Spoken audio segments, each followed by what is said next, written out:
évident que nous n'avons toujours pas tous les dossiers. C'est tout simplement impossible, il manque trop de choses. C'est en partie pour cela que je pense qu'il serait peut-être approprié de créer un comité international pour enquêter correctement sur les dossiers Epstein.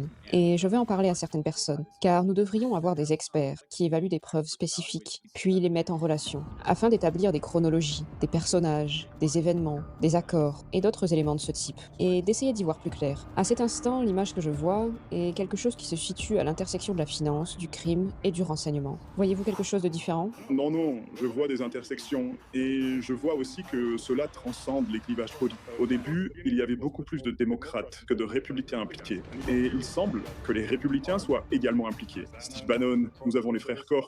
Ça, c'est intéressant. Quand une affaire touche deux camps, elle devient encore plus crédible que les autres. Attends, je t'explique simplement. Parce qu'elle ne sert plus une seule stratégie partisane. Cela ne peut pas être que de la propagande. Et cela peut signifier aussi que les élites politiques, quel que soit leur parti, circulent dans les mêmes sphères sociales. Et ça, ce n'est pas du complot, c'est une réalité sociologique. Et créer un comité international comme ça semble très séduisant sur le papier. Mais par rapport à ça, il faut bien sûr se poser des questions concrètes. Sous quelle autorité, malheureusement, dirige ce comité? Avec quel pouvoir juridique? Qui nomme les experts? Et quel État coopère réellement? Car sans pouvoir contraignant, un comité peut vite devenir juste symbolique. On l'a bien vu avec la commission Warren qui a enquêté sur le meurtre de JFK, ou la commission sur le 11 septembre qui a eu lieu de 2002 à 2004.